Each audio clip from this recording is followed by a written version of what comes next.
Stand by. Mics are hot. All right, welcome back. Here is the poster once again. Hard to believe it's already been 7 years, or this will be the 7th year. 7th annual Guadalupe River Parade, and I like this poster. It's August 22nd. Ample opportunities to either participate in it or just enjoy it. So we are going to have the two gentlemen who I know help spearhead this whole project and really get the businesses and the community involved. It's a fun time. So Marvin, it's Willis. That's right. And Bob Bailey. Yes. And I like the shirts. This sort of looks like reminiscent of last year. Are these last year's shirts? These are last year's shirts. Okay, no wonder I recognize that. All right, so here is the poster. 7 years. Who did spearhead this entire idea? Well, to be honest with you, it's kind of hard to say. You know, I complained for years about the trash, and my wife told me to shut up and do something about it. So I got to give her really the credit. Wives can do that.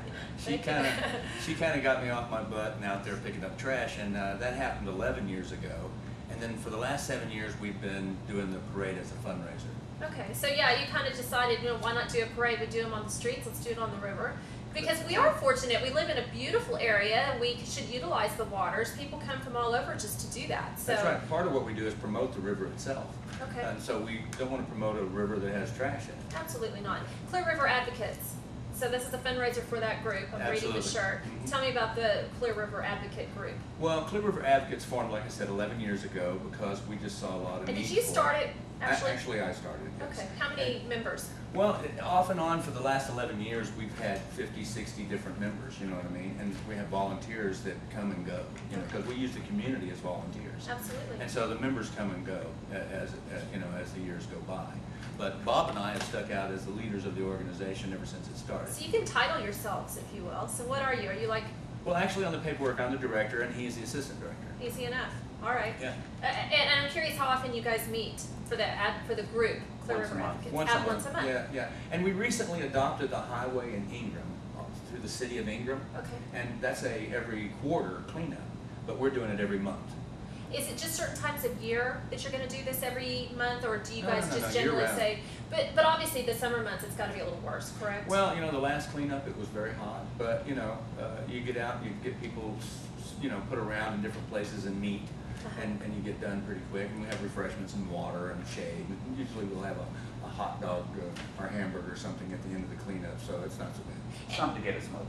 Absolutely. And do you guys actually kind of station yourselves at various spots throughout the area, I guess? That's exactly what we do. Do you target just one at a time, or do you each and every time say, hey, you know what, let's all go to our little spots and do what we can? Well, a lot of times we get a phone call, and they say, hey, this area is really bad, you know, and we go down there and we'll take care of that area. That makes sense. Yeah, 7 years, because when I first started this, I offended a lot of people with what I was doing. How do you mean? Well, you know, I guess we're going on property and we're doing someone else's job, you know, and things like that. A lot of times people think that, why are you doing this? They have a budget, they should be doing this, you know. Right. And the reality is we just talked about 2 million people being here. It's pretty hard for anybody, any organization to keep up with that. So if we don't all pitch in, and that's what Clear River Advocates is about, is volunteers from the community pitching in to just take care of what we all should be doing anyway, and that's keeping our area picked up. And you know that you mentioned the key word being what's in the budget, That's so right. to speak. And you know, it's interesting because without nonprofit organizations like yourself and several others doing different types of things all throughout the community, budget cuts, the economy being the way it is, I don't think some of these goals would be met. Do you? Well, no, they wouldn't. And you know, the problem is it isn't the money that keeps it going. It's the passion behind people like us who do True. the work. Because if it were for the money, we would have quit a long time ago. But I'm specifically saying that, you know, money to talk about, you've mentioned that that's their job kind of thing. Right. Some of those jobs have actually been cut. I mean, because the states true. can't afford to keep it on. And those are the people that were actually paid to do what you all are doing. Well, the UGRA does their cleanup once a year. They just did it on Saturday, and they got a lot of trash out of all the areas around here. Yes, thank you for that. I mean, because They're a work wonderful very hard. organization. They work really hard, and they get a lot of volunteers to go out and do it. And that is just part of what gets out of the river. I mean, even with that cleanup every year, if it wasn't for people like us who go out on a regular basis and pick up the trash, it would be very much noticed. I believe that. All right, we're going to go down some of the fun things you get to do. Then we're going to show you a clip from, I guess it's been a few years ago already, and then we will take a break and come back and really delve into each of these. But you've really promoted this. I guess the first time you had this parade, how many people would you say showed up? Because it's grown We maybe exponentially. had 100 people at the All right. first parade. Last year? What do you Close think? to 1,000. 1,000. Close to 1,000. That's a huge It's increase. growing every year. Yeah, it has really grown. Now, we had one year where we had a flash flood, and the river was really high, and we only ended up with 3 floats that year and maybe 100 people. So everybody placed. Everybody got it. Everybody So, got it. okay. That's right. Everybody And wants speaking, something. okay, because you get trophies and plaques. That's right. You get trophies for first place and a plaque, and then you get plaques all the way down to 5th place, and then everybody who participates gets a ribbon. All right, well that's fair. How many people were actual participants last year? Well, last year I think we had 12 floats. We had 21 sign up and only 12 show up. So that happens. Well, yeah, and you know, you have these huge goals and lofty ambitions, Yeah, that's and then the right, float that's just right. sort of sinks. You never know. Okay, so you have floats, and then while some people just want to go and enjoy it, they have opportunity. And this always, I see this. You wrote this down only on number 2, and I'm going to put this number 1 because a lot of people like the idea of free beer. Free beer. Free beer. Free beer. Yeah. We had quite the line of people at I the free bet you beer did. last year. Now the free beer, look, I don't drink myself, and I don't push beer on anybody. That's for people who want to drink. Okay, it brings a crowd of people, and that is for the adults over after the parade. Okay. Okay. Before that, we have the tug of war, and we have the bat spin relay, Okay. and we have sack races, and that's for the youth. And there's sodas, and there's water, and there's barbecue, and stuff like that. And so, you know, it's going to be a family event, community family event, all day long until after the parade, and then it becomes an adult event where you can drink beer. And you and send dance. your kids with the babysitter home. No, That's I'm right. kidding. Well, we have Wild Oats, which is a band that's going to be there. Okay. And they play anything from Patsy Cline to Pink Floyd. Really? You just ask them and they'll That's a play. huge array. And Bob here happens to have a band. What's the name of the band, Bob? The band is Smart Mouth. Smart Mouth, just like Bob. And Oh, hold on. Smart Mouth. Smart Mouth. And who came up with that name? How many people are in this band? Bob? It's actually a second name that I won't be allowed to say on. Okay. Well, yeah, But- no. Yeah, we but, have to abide by those restrictions here. But it's just the members in our band are a bunch of smart mouth people. How many members? We have 4. We can get up to 6. We will be joining with Wild Oats as well. And what does Smart Mouth? What's your niche? Our to sing? genre is classic rock. Really? We do a lot of music that nobody else will play in clubs.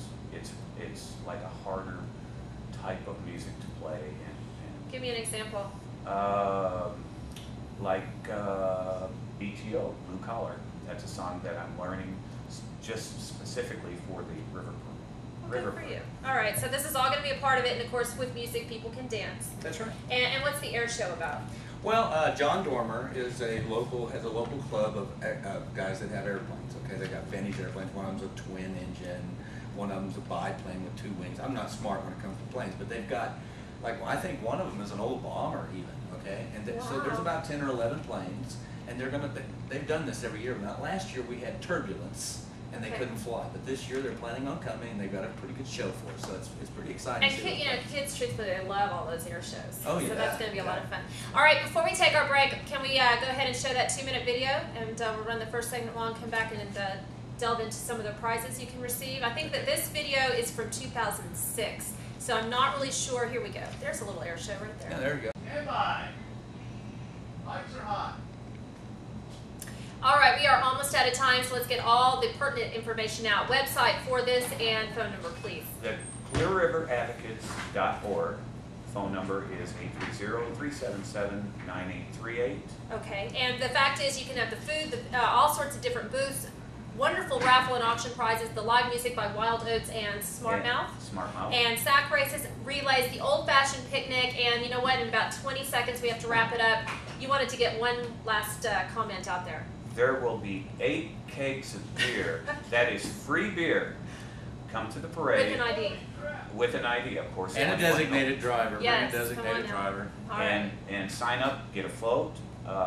Deadline for float entries, is there one? It's Huh? the day No, of the there's parade. The day of the parade, if you have to, you can get in up to the minute that they take off. And all of this, by the way, is on KVHC.com. I encourage you to check it out. It's a great way for the entire community and for businesses to get together. And thank you guys for starting this, because I think it's definitely become a tradition already. So good luck. We Thank will you. promote it.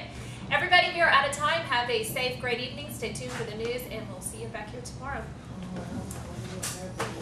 Thank you, Michelle. Thank you very much. Thank you. Enjoyed it.